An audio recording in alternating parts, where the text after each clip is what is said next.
Excellent. Heather, thank you very much for that great introduction. And let me just say how thrilled I am to share my thoughts with the hundreds of people to whom I'm speaking right now. I know that, like me, many of you have got to engage in these presentations and these meetings every day, and it can be disconcerting because I know we've got almost 800 folks on the line here, and yet all I can see is the lens of my camera. So I am using the power of a resource called imagination. I'm imagining that I'm with you in every one of your homes or your offices, and we're just having this personal conversation. That's the way I'm going to make this. As you can see, I have converted my house. Yes, you are in my house, but I've converted my third floor into an office and a studio. You will see a monitor behind me that features my slides. And as I go through this presentation, don't worry if every last detail on the slide is not absolutely clear. Everybody will get a deck of each slide that I use after my presentation. This is about a conversation, and my monitor and my slides are really just there to provide me with a placeholder and the infrastructure to move along. What I want to do here is really have a conversation with you as best we can under the circumstances. So let me begin by featuring this very famous Japanese proverb that is the core of my communication philosophy, and bearing in mind that all I do is talk. The people who are watching me, you work for a living, I talk for a living. So this is my philosophy when it comes to communication. This is a Japanese proverb that literally means ichigo ichie. So wherever you are right now, just say after me, ichigo ichie, right? And what that means is one life, one meeting. And what that really means is every meeting or every conversation only happens one time in a lifetime. So the next time you're on a Zoom or a Teams call or whatever platform you use, and you're on the screen, whether you're talking or whether you're listening, I want you to act and I want you to engage as though this is a once in a lifetime opportunity to make a valuable contribution to the other person.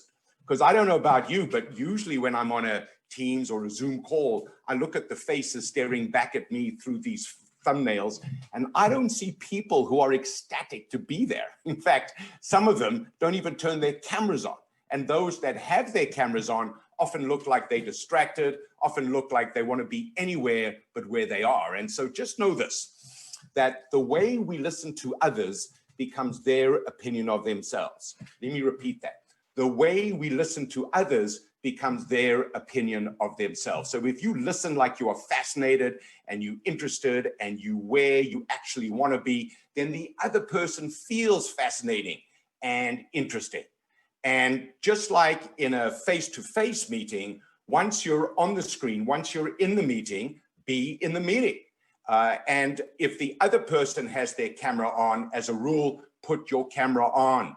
Because if the other person has their camera on and you don't have yours on, we call that asymmetrical communication. You can see the other person, but they cannot see you. And I know that your primary function might be payroll administration or ensuring that the financial flow moves the way it should. But all of us are human beings working with other human beings. And we're living in a time where people crave upliftment. They crave inspiration. So you and I need to be the highlight in other people's day.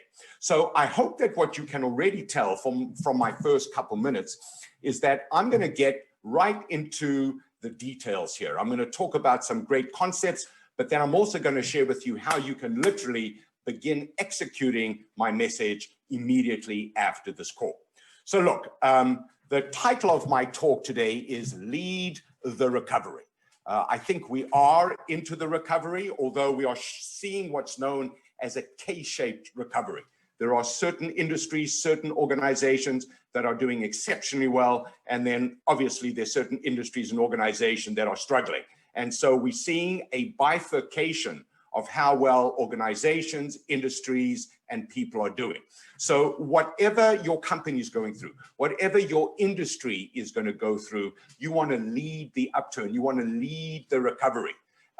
You want to act like the state that you aspire to be in. Let me just say that again. You want to act like the state that you aspire to be in, because emotion comes from motion. So right now, let me share with you that as I'm talking to you, I've already visualized this talk going exceptionally well. I've seen all of you smiling and nodding and getting excited, and then I've seen all of you going out there and doing amazing things. I am leading the outcome that I want to achieve. I'm acting like the future that I want to build. So all of us on this call are in the business of leading the recovery. And I'll give you a great quote from Walt Disney. He said, leadership is finding a parade and then getting in front of it. So part of what I'm going to be sharing with you today is simply perspective. And someone once described perspective is a view from a place where you are not. So I'm going to give you some perspective that will enable you to see the trends, to see what's going on, so you can lead it and pull other people into the future with you. Then what we're going to talk about is what I call your 3 superpowers that everybody has, but that very few people use, that will help you thrive, not just survive in a post-COVID reality. Because one thing is for certain, that we're into a future that's nothing like the past from which we've come. So what you'll see on the screen behind me is a cover from the latest issue of The Economist magazine, and they talk about office politics, the fight over the future of work.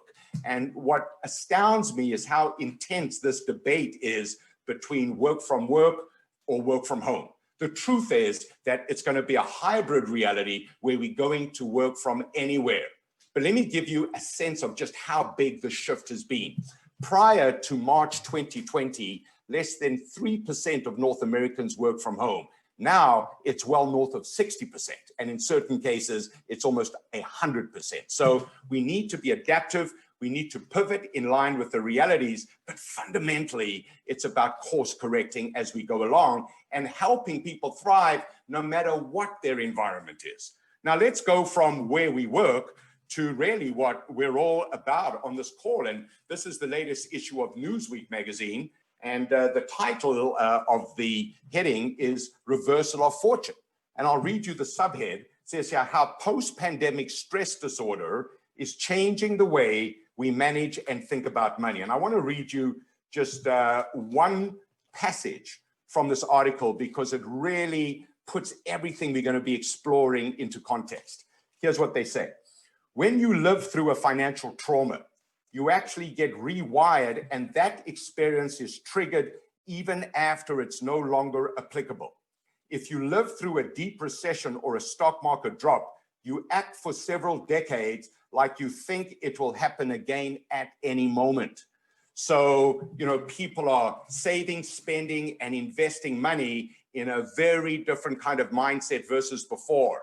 There's a very well-known economist. His name is David Rosenberg. He puts out a daily newsletter. And just this morning, he indicated that the current household saving rates is just under 18%. At the height of the pandemic, it was up to 30%. At 18%, by the way, it's 300 to 400% higher than its previous high. We are at 60 years highs in terms of saving. And people moving forward are going to be far more cognizant of having a buffer zone, far more cognizant of the risk of carrying debt or managing debt. So this makes your role even more relevant than it's ever been before. So really, I want you to think about yourself as what I call the potentiator. Now, as you look at this word potentiator, you might be thinking to yourself, I don't think I recognize that word. And you would be right, because I made this word up, right? Some people make things, I make things up. But I also want you to think about how many new words have entered our vocabulary just since the start of this pandemic. I don't remember using the word quarantine or social distancing, or I wouldn't have recognized the word COVID prior to March of this year. So the word potentiator is the noun that comes from the verb to potentiate. Now, to potentiate simply means that you unleash other people's power and effectiveness. So you want to be someone that brings people together, that enables them to achieve their goals, and that enables them to achieve breakthroughs. Let me demonstrate exactly what I'm saying. So many of us on this call are basketball fans. We're into the playoffs, and there's a certain LeBron James that we're all familiar with, and he's part of the Lakers team. And on the Lakers team, there's another player who you probably haven't heard of. His name is Alex Caruso. Now, Alex Caruso's main function is to enable LeBron James to play at his absolute best. When Alex Caruso is on the court, LeBron James takes his game to a whole new level. Now, whether you believe you are LeBron James or whether you believe you're an Alex Caruso, you want to be someone whose presence enables others to do things that previously would not have been possible. So let's talk a little bit about the meaning of the word breakthrough. Look, I make a living using words. I don't use a word if I don't know what it means. And have you noticed there's certain words, just by saying them, they sound and they feel like what they actually are, like breakthrough, like you really have to work at saying the word and you feel it. Or if you say the word excited or enthusiastic or divine, right? So there's certain words that just by saying those words, you experience what they mean. So I looked up the meaning of the word breakthrough, because if there is one highlight of COVID, I think it's driving all of us towards innovation faster than ever before. In some shape, manner, or form, we're all standing on a burning platform, and we're all going where we've never been before. So a breakthrough is an action that moves someone through an obstacle. So as you listen to me, I know that part of your role is to help other people solve problems or drive through obstacles. A breakthrough is a sudden insight that enables someone to achieve a remarkable result. If you were to say to me, what's one of the best things I want anyone to say to me after they've spoken to me?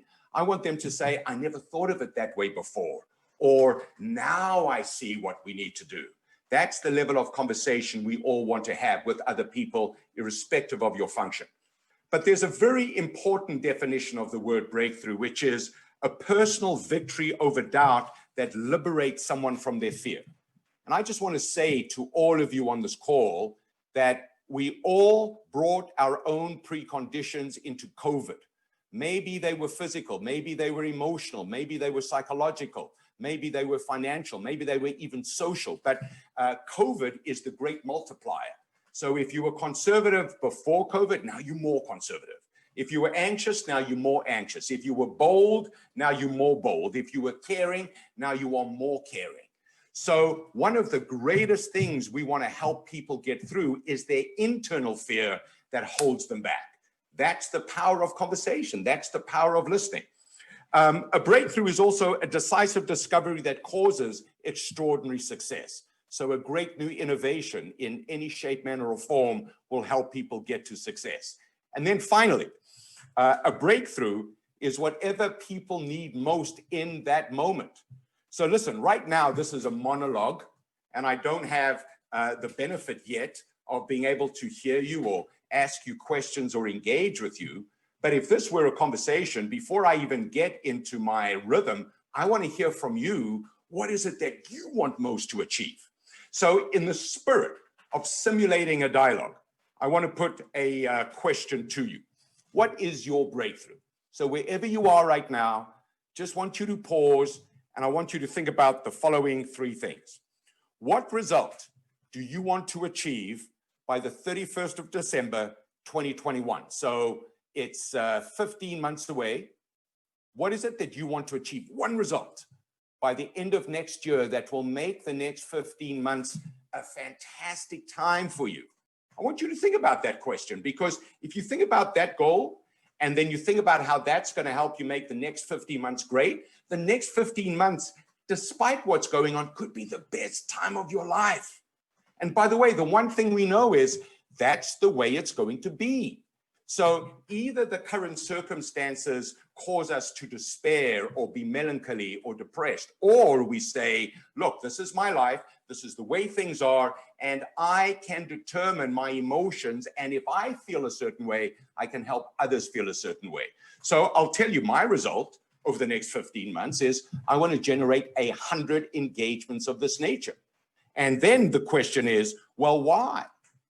Because if I achieve 100 engagements of this nature, I'll influence a lot of people, and I'll generate enough money to fund the lifestyle to which my family has become accustomed.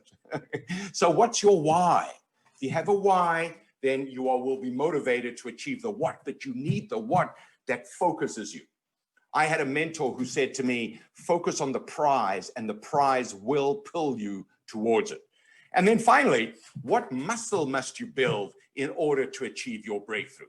Look, if there's one thing that is common to every person on planet Earth, it's that we've had to adjust to a whole new reality. We're all in kindergarten. We're all rookies. We're all neophytes in the age of COVID. So we all have to build muscle that maybe we didn't even know existed before. And for those of you on this call who have ever been to the gym after a long layoff, or been on a Peloton or a bike, or gone for a run after a long time, you will know that the day after you feel sore because you've exercised parts of yourself that were dormant, that were unused, that might have been a little rusty. So we all need to identify what's our outcome and then what are the muscles we need to build. So as you watch me and listen to me now, it may seem as though I was born to this environment, but I got to tell you, like many people on this call, the first 2 months were a shock for me because until March of this year, for the past 25 years, 6 to 8 times a month, I got in front of people live and I spoke to them. Now, all of a sudden, I'm speaking into the cyclops lens of a camera. And I had to relearn the art of communication all over again. And frankly, as good as I may or may not be, I'm still at the starting line, as is everyone on this call. So think about these three points and then drive them forward. Now, let's talk about what comes next. Look, as you're listening to me now, there are 3 questions that are circulating in your mind. The first question you're asking yourself is, how relevant is this to me? Is this going to help me understand what's going on? That's your first question. Second question you're asking yourself is, what's going to happen in my life? What's going to happen in my world? And is this going to help me get there? And then the third question you're asking yourself is, what should I do now as a result of listening to this guy? So remember, what's going on? What's going to happen? What should I do now? Those should be 3 questions that you answer for people in every conversation.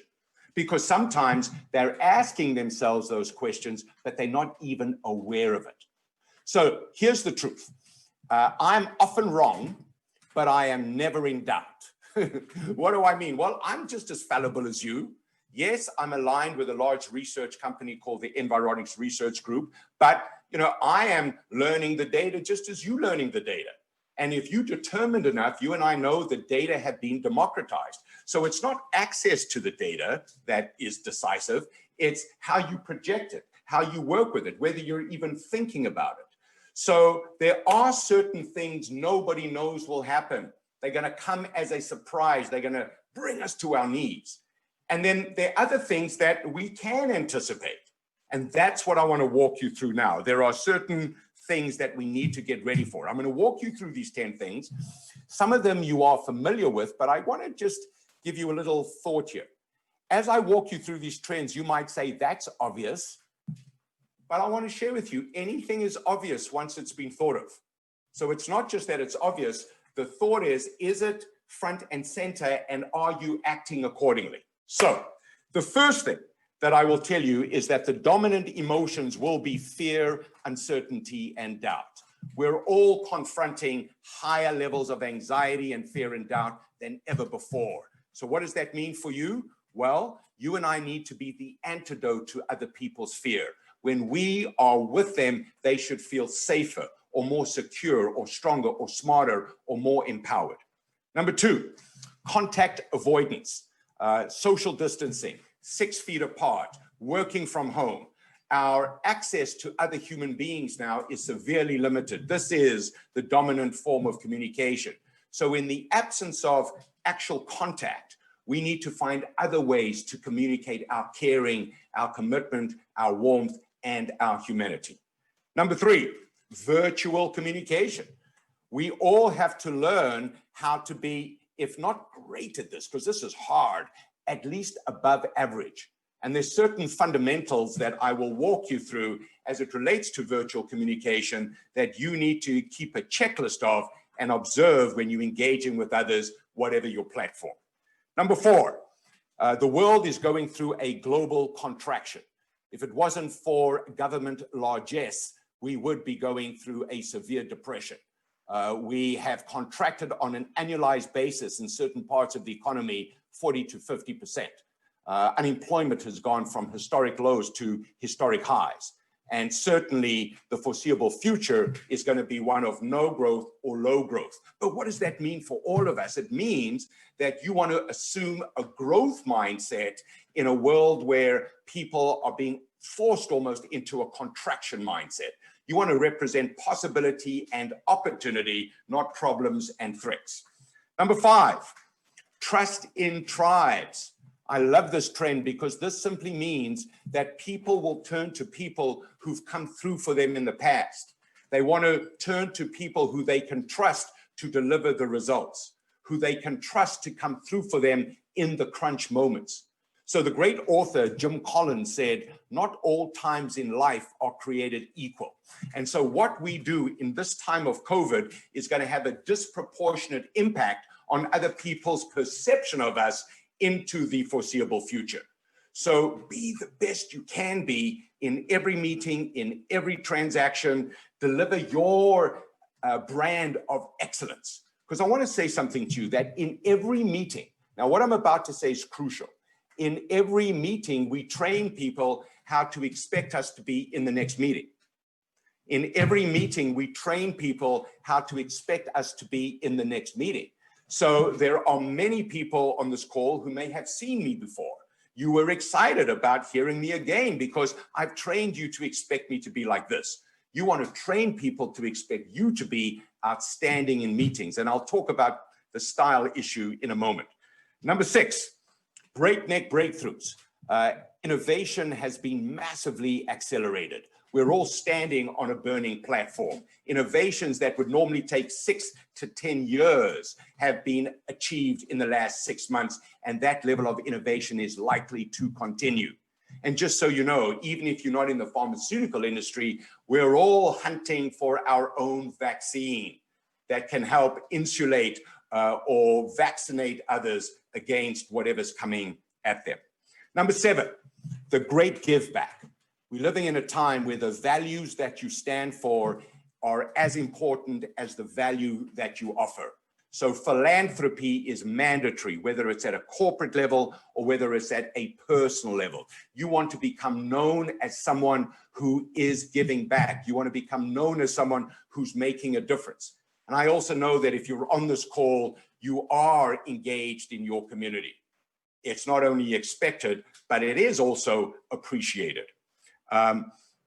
Number 8, love this one, healthy gratitude. I have never been as grateful as I am now for my personal health. I've never been as grateful not to have any issues that are in any shape, manner, or form COVID related.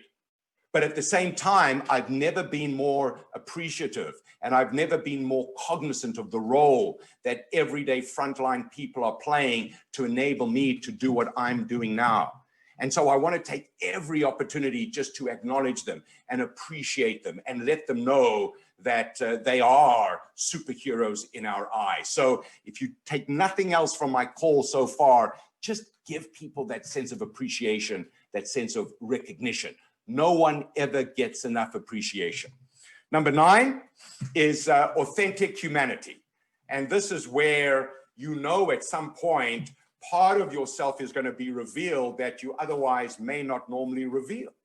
And look, the higher an achiever you are, the more you are likely to suffer from what they call the imposter syndrome, which means you don't believe you're as great as other people think you might be. You know, in addition to this work, I'm also a coach on the Leadership Circle profile, and I do a lot of 360 work with senior people. And we do an exercise where we ask people to rate someone, and then we ask that person to rate themselves. And as a rule, people rate themselves much lower than other people rate them. So we're all afraid that one day someone's going to discover that we're not that clever. But in this environment, you're going to fumble, you're going to stumble, you're going to trip and fall. Embrace it and move forward. As long as you fall forward, we call that progress. And look, chances are you're in someone else's home. They're in your home. So your kid comes into the room, introduce your kid to everyone on the call. Your cat walks across the table, introduce your cat. Your dog demands attention, bring the dog into the conversation. What I find fascinating is that previously, if I was talking to someone and I heard a dog barking in the background, I would have thought, ooh, that's a little unprofessional. Now when I hear a dog barking in the background, it's the sound of normality. So let people see your humanity, let them see your authenticity and put them at ease. Don't judge, discern and help and pull other people forward into the future. So finally, this 10th trend, this is where the other 9 come together. This 10th trend is what I call personal precedent. We're all going where no one has ever been before. Everything you need to know about doing business in the future, you can learn by watching Star Trek. Where are those intrepid explorers going? They are boldly going where no one has ever been before. Notice they're not tentatively tiptoeing into the future. They are boldly going. So what will it take for you to summon your boldness, summon your certainty, summon your confidence as you move forward and you confronted with the challenges of doing things that you don't know how to do? The biggest source of anxiety for us, well, maybe one of the biggest sources of anxiety, is having to do things that we don't know how to do. Well, I only have 3 words for you. Figure it out, but not by yourself, with the people around you, as I will now explore. So that's the preamble. We've spoken about the 10 trends that we need to get ready for. Now I want to just focus on your 3 superpowers. Now, throughout this presentation so far, you'll see that I love the idea and the theme of superheroes. Now more than ever, we're all a superhero to someone. Someone once said to me, to the world, we might just be one person, but to one person, we might just be the world. So I want you to think of who your favorite superhero is. And let me just take 3 that we're all familiar with. So we all know Superman, we all know Spider-Man, and we all know Wonder Woman, AKA Gal Gadot, right? But think about Superman. Clark Kent only becomes Superman in response to a what? A crisis. Peter Parker becomes Spider-Man in response to a crisis. Diana Prince becomes Wonder Woman in response to a crisis. So there's a well-known truth that says a crisis is a terrible thing to waste. And we're all facing this crisis, and now we need to unleash our 3 superpowers. And I'm going to walk you through each one in turn: certainty, charisma, and conditioning. So let's look at the first superpower, certainty. And I will say to you that certainty is an inside job. So whoever you are, whatever you do, just know you are built for this. How do I know that? Because you going through this as it's happening. Nothing happens that wasn't supposed to happen. So you just want to embrace that. Now, sometimes people go, well, how can you say that? I go, well, because it's happening. So just know that you designed for this and just find a way to validate that thought. Because the alternative to knowing that you built for this is when I hear people saying, oh, this shouldn't be happening, or why is this happening, or it shouldn't be happening to me. And once you ask yourself those questions or make those statements, good things are not likely to come from there. Number 2, make fear your fuel. You know, so as I talk to you right now, I might seem the epitome of confidence, but I've learned to act in a certain way and then my emotions follow. So I've become comfortable being uncomfortable. There's not a moment that goes by when I feel a total sense of well-being. Let's be okay with that. Be okay with not being okay for the time being, but also find those moments when you're surrounded with your loved ones, when you might have an opportunity to get away or just have a moment of relaxation. Savor it. But make fear your fuel, because the word fear, F-E-A-R, stands for face everything and rule. Someone said to me the other day, no, it doesn't. It means face everything and run. Number 3, Learn, experiment, and grow. Look, there's a reason why experiment is in the middle of learning and growing, because it's not enough just to read. It's not enough just to download. We have to take action. The word experiment means you're taking an action and you don't know exactly how it's going to turn out, but you know that you've got to go through it. You've got to have a lived experience. There's a big difference between lived experience and theoretical experience. Number 4, have your plan. But I want you to know this, that plan is a verb far more than a noun. I know if you're on this call, your organization has a plan, your function has a plan, but the moment that plan is finalized, it becomes obsolete. I'll share a personal story with you. In March of this year, I had a plan. It was called a book, together with the chief scientist of environics research, a wonderful guy called Dave Jamison. We were ready to launch a book called The Potentiator, 320 pages. It took us 18 months to write it. And you know what? It didn't mention COVID. So luckily, COVID broke just before we went to the press and we stopped the book. And now we are rewriting that book for a post-COVID reality. And so we still have the plan, and that plan is a constantly changing model. So the plan gives you confidence. You want to be planning, but you don't want to fall in love with your plan. And then you want to have the purpose. You want to have a purpose that drives your goal. So we spoke about your goal. Mine is 100 engagements in the next 15 months. I gave you the why, the purpose, and then there's got to be action you take on any given day. And you want to identify, in fact, right here, right now, just think about 3 actions that if you were to take on any given day, that would be a great day. So the first thing I want to do on any given day is I want to take care of my health. Because if you don't take time to take care of your health now, you will find time to get sick later. So health and taking care of this physical and mental machine is everything. Number 2, I want to connect with outstanding people. We become the company we keep. And I want to connect with my family over and over again so that we never take each other or anything for granted. And then the third thing that I want to do on any given day is I want to have an adventure. You know, that's my life. Every day is our life in miniature. So I know that if I do those things on any given day, I know it's going to be a great day. What are the 3 actions that you believe you need to take? And let's look at the final one. And this is become an essential service.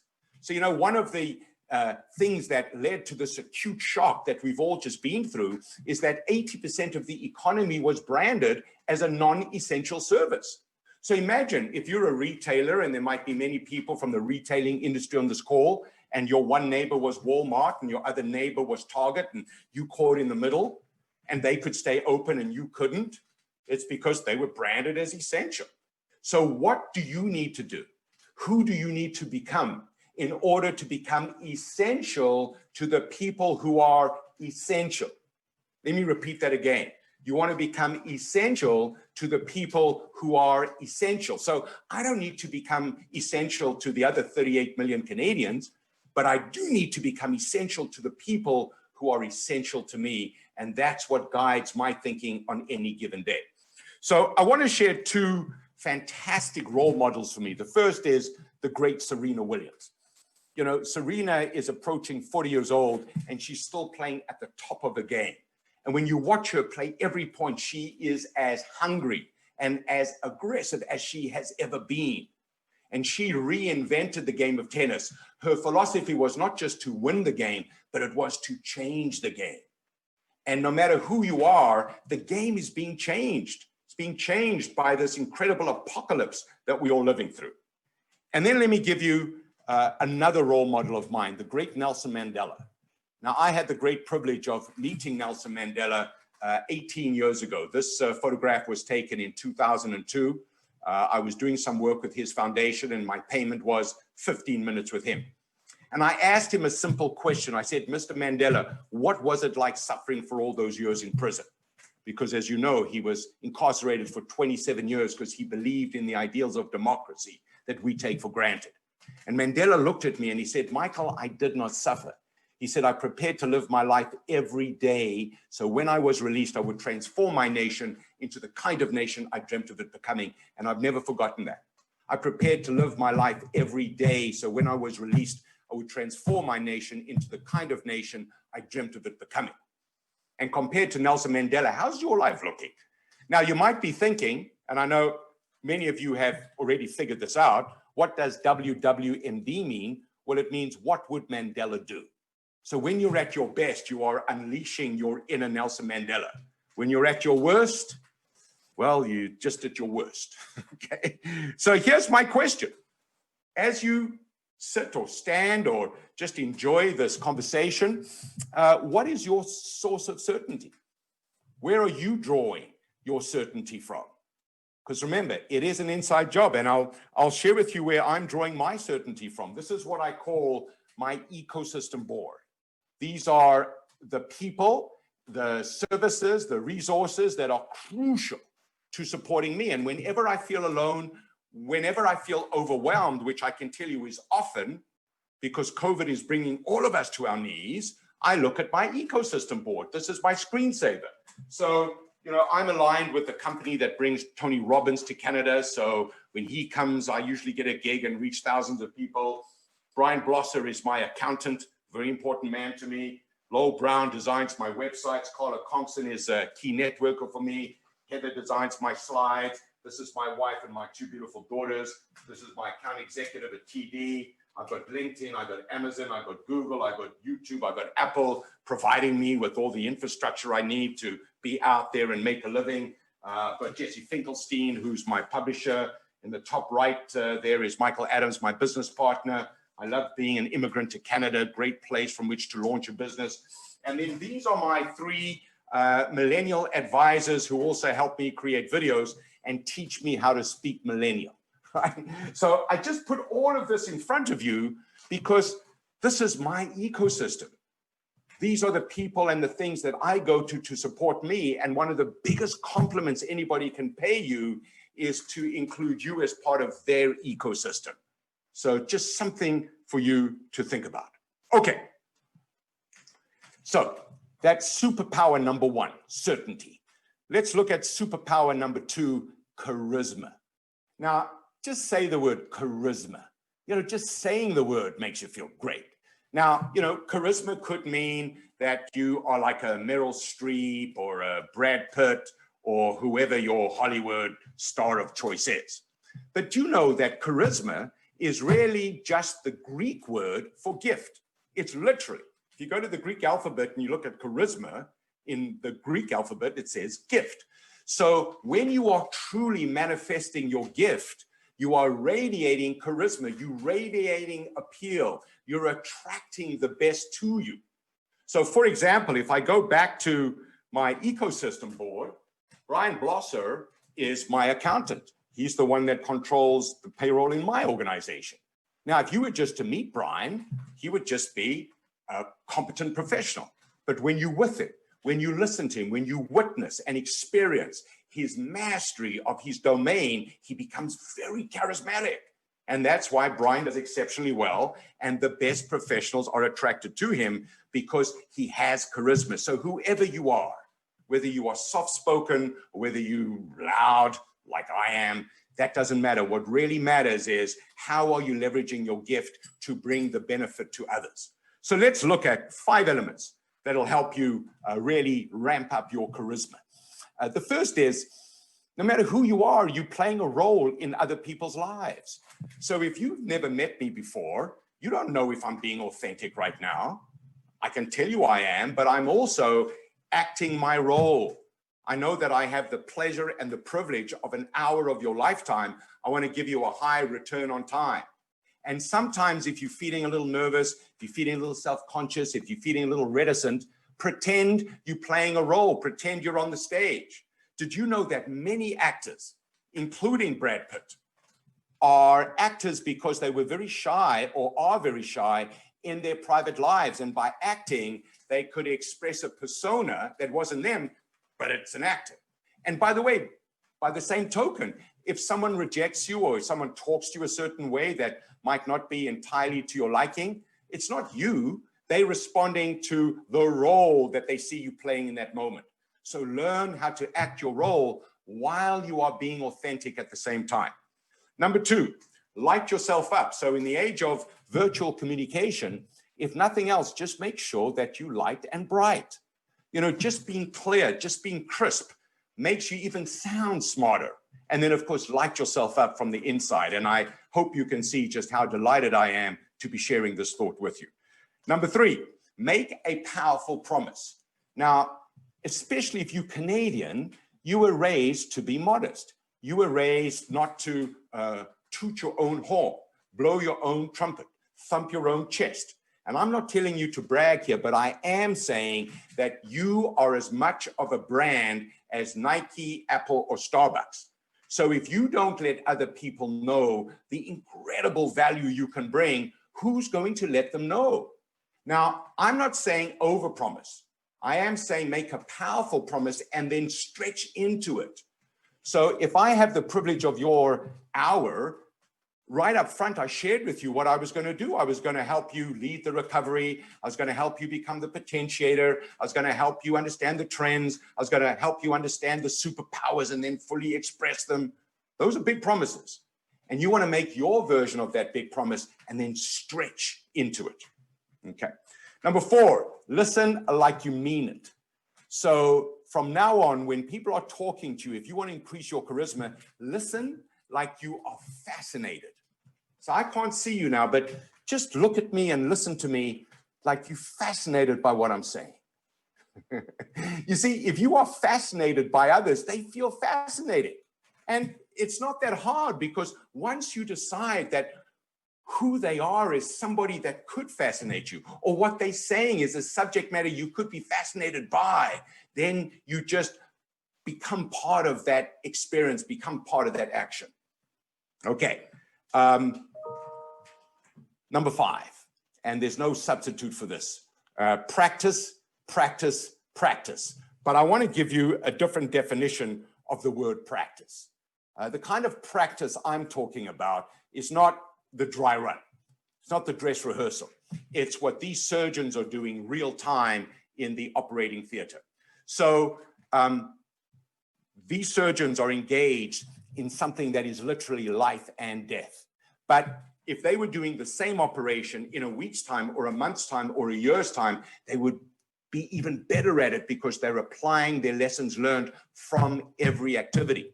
So as I'm talking to you now, this for me is the equivalent of my Super Bowl final or my Grey Cup final. But at the same time, I'm intentional in communicating, and I'm thinking as I'm going along each step of the way how I can improve it in the next communication. So this is called practicing for real. Be intentional, get feedback from others, and that's how you help build your charisma. So let's now go to this question, and I just want you to think about what I've shared with you. How will you increase your charisma?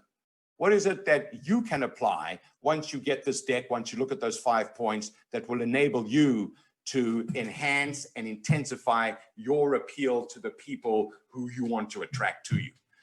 Someone once said to me, we become the company that we keep. But in order to keep good company, you've got to earn good company every time. Okay, so let's wrap. This is the third of the superpowers. We've spoken about certainty, we've spoken about charisma, and now we're talking about conditioning. Another word for conditioning is resilience, is the ability to keep on keeping on. As someone once said to me, in the game of life, it's not about who's right, it's about who's left. If you want to finish first, first finish. And we know that the best performers somehow get better as the game goes longer. They find a resource, they dig deep into their reservoir of capacity and pull the people along with them. So I want to give you 5 insights here. And the first one, of all the things I've said, this statement now is my favorite. And that is compete like an Olympian. Now, it may not be what you think I'm about to say. It's not about just having incredible talent and working incredibly hard and being committed and dedicated. To compete like an Olympian means you have to know how to be a good loser. Let me explain what I'm saying. At the 2018 South Korea Olympics, there were almost 2,500 athletes competing for 221 gold medals. In other words, there was a greater than 90% chance that despite the fact you were operating at an Olympian level, you were likely to return home, not just without the gold, but without any medal. So what's the moral of the story? The moral of the story is you've got to learn how to be disappointed, not devastated. You've got to learn how to take setbacks in stride without being shattered. Because in the age of COVID, our ratio of setbacks to breakthroughs is going to be much higher. And just know that if someone reacts to you in a certain way, it is not you. You just happen to be in the way of whatever they're going through in that moment. And as someone once said to me, be kind to everybody who you meet because they are fighting a battle that you know nothing about. So all of us have got to bring, yes, a higher level of accountability to what we do, but also a higher level of compassion to who we're with. Number two, focus on what fires you up. So I know that right now there is a swirl around you and inside of you. And it's the same with me. So I'm focusing on this camera. I'm focusing on this message. As errant thoughts start to swirl around my mind, I push them aside because I'm focusing now on what truly fires me up. But I'm consciously doing that. I'm focusing on this miracle of being able to get into all your homes and communicate this message real time. I'm also focusing on the fact that it's Friday afternoon and I've made it through another week. Yes, not that there's anywhere to go on the weekend, but I'm going to relax. And I've got a couple good bottles of white chilling in the refrigerator, as I'm sure you have. Number three, discipline your distraction. And by that, I mean, when you work on your assignments, you're going to get the pings. You're going to be tempted to go to TikTok, probably, even though you won't admit it. You've probably got, a range of people who you follow on Instagram. You want to find out whose status has changed on Facebook. And I don't know about you, but the moment I go to a social media page, the moment I go into one of these accounts, I am sucked in there for at least 20 to 30 minutes. So you want to reserve time to be distracted, and then you want to be indistractable when it really matters, especially when other people are relying on you for your attention. Number four, network with champions. We're only as good as the network that we build.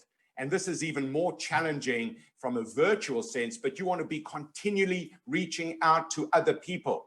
I'm going to ask you to take 20 minutes or 30 minutes of any given day just to think about people who you haven't spoken to, who would truly be reassured or who would truly appreciate it if they heard from you. I'm spending a lot more than that because I want to meet other people more than halfway. I don't want to be the kind of person who only calls someone when he needs something from them. So network, network, network. And I'll just give you a tip in a moment about how to do that in a virtual environment. And then finally, celebrate the struggle. It ain't going to be easy. And the better you become doesn't mean the easier it becomes. The better you become, the higher the caliber of the struggle. Someone wants to find progress as being willing to be defeated by bigger and bigger things. So from now on, when you say, I struggle with this, it's not a bad thing. It's a great thing. Struggle well just means you're human. So earlier on, I spoke about networking with champions. One of the tools that I use, and I'm obviously continually networking both from a professional and from a personal standpoint, is LinkedIn Sales Navigator. And they direct you to focusing on 3 areas. And no matter what your function, think about these 3 areas. Number one, target the people who you want to connect with. Target the people who can become the influencers and the mobilizers. Understand what drives them and what they need the most so you can give it to them, and then engage. Find reasons to engage. So if I reached out to you, I would have done my homework and I would have led with something that is important to you, and I would demonstrate my understanding of your challenges. Now, look, I will tell you that one of the prices of COVID is that we have to do a lot more work to generate the same kind of return. But on the other hand, we're saving a lot of time on commuting. And we're saving a lot of time, not just getting caught in traffic, but getting caught waiting for an elevator, now that we can only go up one or two at a time. So, there are sacrifices in one area, but there are major opportunities for efficiencies in another. And I just want to reiterate that this is the world in which we live. So let's find reasons to thrive. Let's find reasons to celebrate. This is our life. And the way you live becomes a model to other people to help them live in a way that they want to live. All right. So this is my second last slide. And it comes from an experience that I had when I was recently in South Africa, my native country, doing a talk like this. Except it wasn't in my house. It was in a game park. It was around a campfire. And if you think I'm even quasi-articulate sober, you should hear me after a bottle of Shiraz. Anyway, that night, I was at my effervescent best, and eventually the hour became late, and the game ranger came to us and told us it was time to go to sleep. And then he said words I have never forgotten. He said, make sure to fasten the flaps of your tent securely, because when the fire goes out, the predators come in. When the fire goes out here, the doubts and the bogeymen come in here. So burn bright, but don't burn out. So question then I have for you is, how will you deepen your conditioning? What is it that you need to do to raise your level of resilience and your level of stamina? Who do you need to talk to? Who do you need to help? Who do you need to get help from? So here's my final call to action before we entertain some Q&A, or before we review any thoughts that have come through in the chat. And that is simply this: do it right by doing it right now, right? Try something new right now. Procrastinate later. Do it now, because the more you do, the more you learn. As Stephen Covey said, the main thing is to keep the main thing the main thing. So what's the main thing you need to do right here, right now? Get ready to do it by doing it before you're ready, because that's how you get ready, right? And by the way, the whole concept of a comfort zone has been obliterated. There's no such thing as a comfort zone. And the magic begins where your comfort zone ends. So just step into that, because either you're going to do it willingly or the world's going to pull you out of your comfort zone anyway. All right, so that is the end of my formal rant. I hope that I have inspired you. If nothing else, I hope that I've entertained you. Janet, I'm curious, as you've been tracking the chat, whether there are any comments or questions that might be appropriate for me to respond to. And let me just say one thing as a final tip. If you're on a call and someone else is speaking and they want to comment or they want a question, be the one who makes the comment. Be the one who asks the question, because the other person desperately needs that feedback, especially in a virtual environment, because I can't even see you, so I can't even read your body language or your cues, but I can take some solace. I can take some comfort. I can take some inspiration from the comments I get, and I can work with it or respond to it. Something always comes from something, but nothing comes from nothing. So on that note, Janet, I hope we've got a couple comments.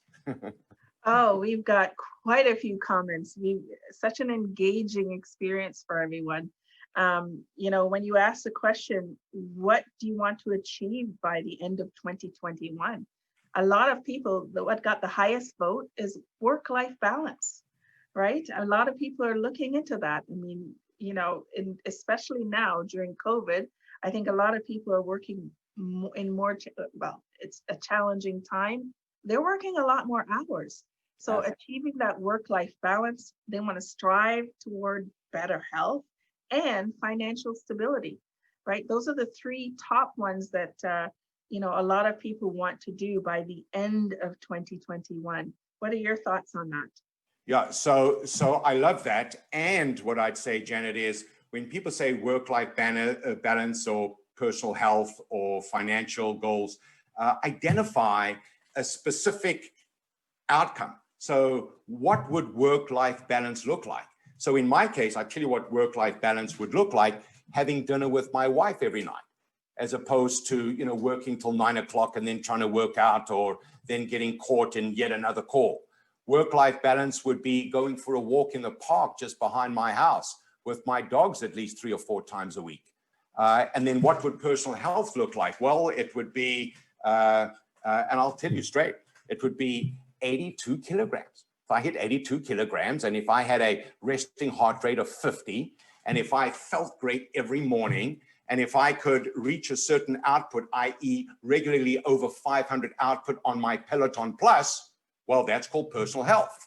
And from a financial standpoint, if I get my 100 gigs, that's going to generate a certain amount of revenue and it's all there. So hopefully what I've demonstrated is that I've taken your absolutely spot on desires and I've turned them into specific outcomes that I can see, because your internal emotional system, all the things that generate your endorphins and your dopamine and even your oxytocin, which is the love hormone, all of that part of your body doesn't get turned on by work-life balance. It will get turned on by making time to have a great dinner with your loved ones, or making time to commune with nature while you're walking with your furry friends, right? Or being a certain weight, or feeling a certain way, or being able to fit into a certain outfit, right? That's what does it for you.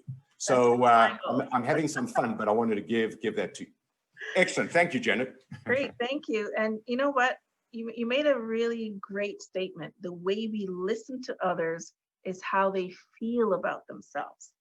I'm getting a lot of people saying, thank you. This is an easy way for us to enable positive behavior and elevate self-esteem in others. You made some great points during the presentation. And I think that is so profound, especially when you're working remotely. It's just it sets the bar for people in terms of listening and really being in tune with others. So look, let me give you a tip there.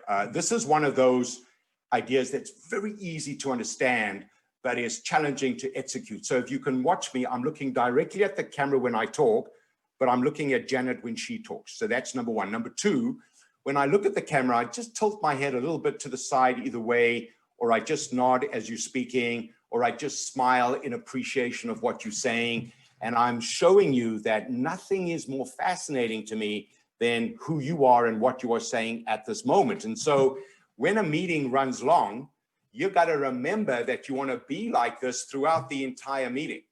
You want to resist the temptation to demonstrate what might be a gesture of either indifference or frustration or even annoyance.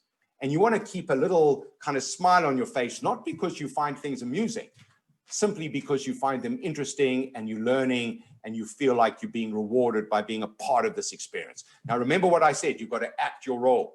So find your way of getting there, and just know that the other person sees things in you that you don't see in yourself.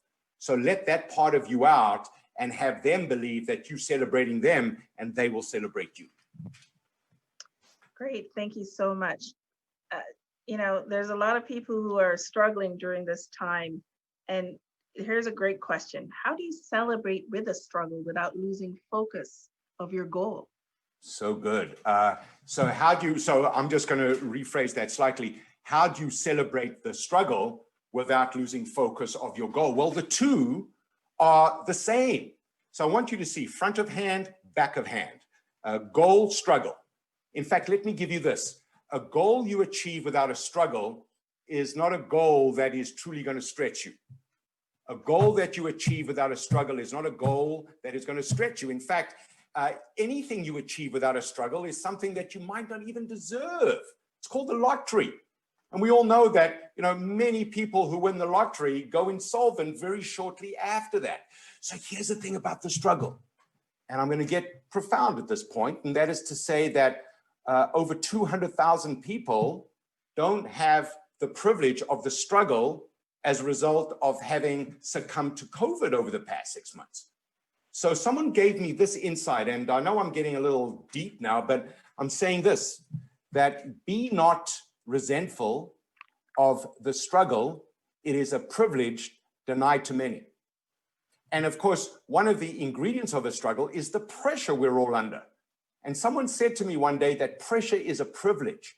So if you're under pressure, it means other people have expectations of you. They need you to come through for them. And so celebrate that. So the thing about a human being, and this was what the poet John Milton said, he said, and I'm just going to paraphrase, a person can make a hell out of any heaven or a heaven out of any hell. I'm not minimizing the issues that any one of us are going through, but somehow we need to find a way of maximizing our well-being as we go through unprecedented challenges. And having said that, just know that there are going to be days when it takes all you have just to keep up with the losers, right? There's going to be days where you're just overwhelmed, where you go right down into the dip of the roller coaster. And that's okay, because every day has 24 hours. And then the next day, the sun will rise and you will begin all over again.